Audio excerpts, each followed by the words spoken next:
From starting up to scaling up, it's been quite a ride for SAB Biotherapeutics and its co-founder, Eddie Sullivan. And that was before the pandemic launched the company into new levels of activity. We sat down with Sullivan to talk about the wins, the challenges, and what's next. Well, it's good to see you. Great to see you. It's been a while, and I feel like there's so much to catch up on because things happen pretty rapidly in your world anymore. Oh, they absolutely do. Biotech is a constantly evolving industry, and certainly we've seen a lot of new things happen to SAB and, frankly, across the entire biotech industry over the past few years, right? For SAB Biotherapeutics, the last few years have been a time of rapid growth and constant change, driven by the company's role in developing a therapeutic to target the virus that causes COVID-19. But first, it helps to understand the company itself and the unique role it plays worldwide in fighting disease. We are focused on producing fully human polyclonal antibodies that are targeted to specific human diseases. Now, polyclonal simply means that we have a lot of different antibodies in a mixture. It's the natural way that our bodies fight disease. Antibodies are these proteins that in our bodies, when a virus or a bacteria, a toxin, even a cancer cell, something that the body recognizes as being foreign, we produce these antibody proteins that fight the disease as part of our natural immunity. SAB produces those antibodies in cattle, genetically engineered to produce fully human antibody proteins instead of the cow version. We can then target that antibody response to specific diseases that affect humans and collect those antibodies that the animals produce from their plasma. They are plasma donors 3 times per month. And then we purify the human antibodies from the plasma and can use that to treat people. The real advantage of this is that it's polyclonal, meaning it's binding to multiple places on a virus, maybe perhaps like the virus that causes COVID-19, the SARS-CoV-2 virus. We know that it's highly mutating.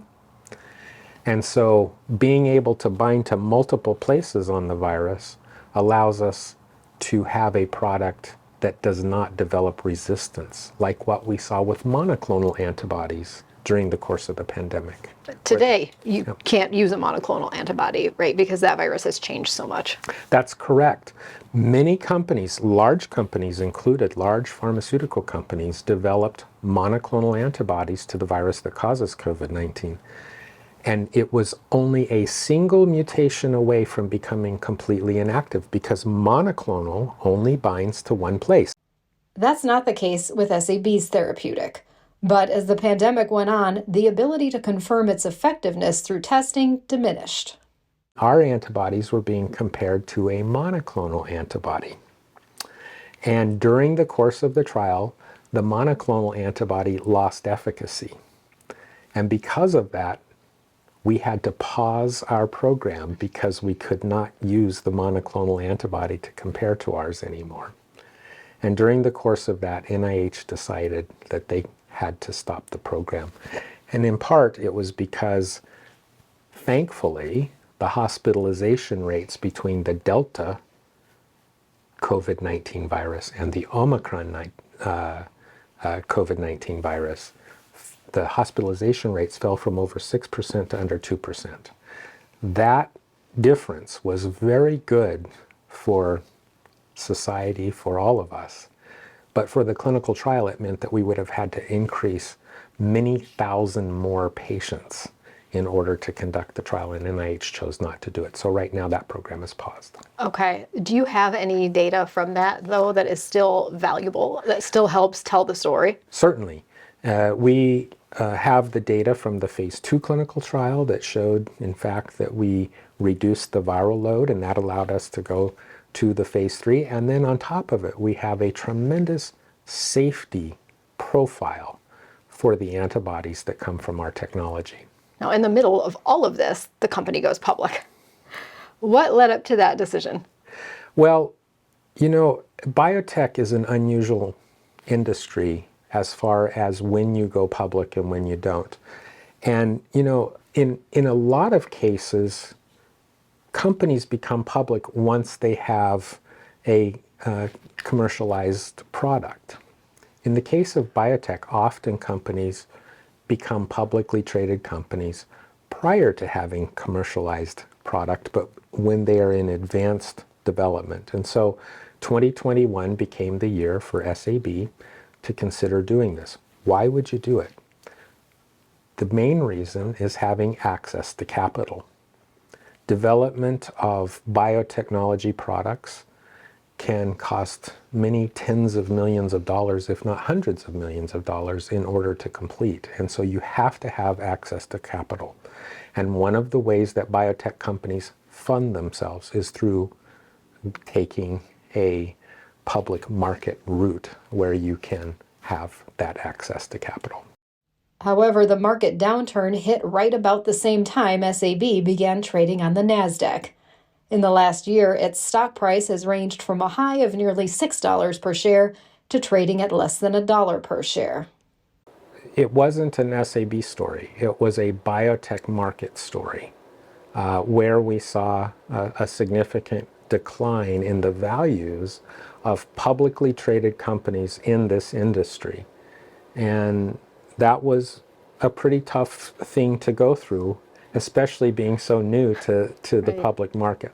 However, SAB announced in December, just this last December, that we raised $7.9 million in what's called a private investment in public equity. In addition, we received money from the close of our U.S. government contract. Again, it was a 3-year contract. It ended in 2022. And so we received that funding. That's the funding that we're now using moving forward into this year to continue the programs. And there are many current programs. SAB is working on a therapeutic for influenza, which is similar to its approach with COVID-19. We have phase 2 clinical data now showing efficacy in humans to the influenza virus, specifically reduction of viral load, also reduction of clinical symptoms of influenza, and also reduction of patients actually shedding the virus. In other words, being able to pass it from person to person. And so with that data, we now have a significant efficacy data set in influenza. And that program, we're working on moving towards partnering with perhaps large pharmaceutical companies or others to move it into advanced development and on to licensure. In addition to influenza, we're working on Clostridioides difficile, or C. diff.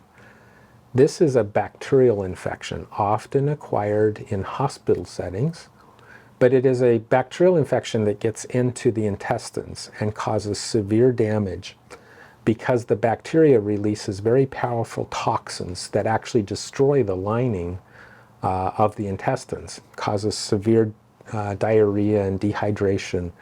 And there are not very many options in treating this particular disease. It is antibiotic resistant, meaning that it becomes resistant over time to many of the antibiotics that are used to treat it. SAB has taken the approach of using a polyclonal antibody that's targeted both to the bacteria itself as well as the toxins that the bacteria produces in a single product. And so this would be something that does not exist anywhere in the world at this point, is a single product that can target both the bacteria as well as the toxins. And because they're polyclonal, once again, it makes it very difficult for that bacteria to become resistant to those antibodies. In addition to that particular product, another one is in type 1 diabetes. And we have a product that is similar to polyclonal antibodies that are already currently on the market, but they are animal antibodies, fully rabbit antibodies or fully horse antibodies. We're making a human antibody version of this particular product. What's exciting to me about this is that the rabbit antibodies have shown efficacy in preventing or delaying early onset type 1 diabetes. The problem is because they are animal antibodies, patients can develop a reaction to them. We call it serum sickness. And if you redose, the reaction can be even stronger, even to the point of anaphylaxis, meaning a very severe immune reaction to these animal proteins. Having a human antibody version will allow us to redose these patients as we see damage to the pancreas, to the cells in the pancreas that produce insulin. As we see that damage continue, we can redose these patients. And so we're very excited about the opportunity to show that a fully human version would have significant advantages over animal antibodies or fully animal antibodies. At one point, there were about 150 people working at SAB as the company swelled to support the demand from COVID-19. It's now about 55 people. Having an entire program that's been put on pause, that's an advanced program, means that you don't require as many staff members, and so we've appropriately sized the company for the stage of the assets that we're currently working on. What do you think your team would say about what it's like to work for you? What kind of a boss do you think you are? Well, I would hope that people would know that, first of all, I care about them as individuals.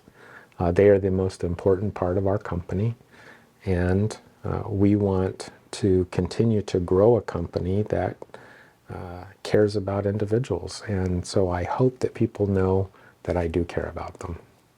Sullivan came to Sioux Falls more than 20 years ago from Arizona with a broad scientific background and a big vision. When I originally started on this project, I came to develop a cloning technology for being able to produce the animals.